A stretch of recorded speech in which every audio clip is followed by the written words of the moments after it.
Oh, dah pindah rumah baru tapi tak boleh nak masak. Jangan risau, W Lighting ada macam-macam jenis stove.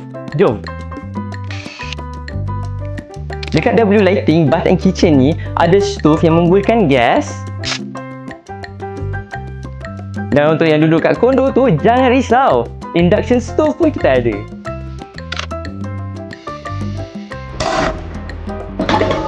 Takut rumah berbau bila masak nanti? Sebab itulah korang perlukan cooker hood. Tadi tu tak cukup canggih. Tengok ni. Contohnya tangan basah kan? Wave je.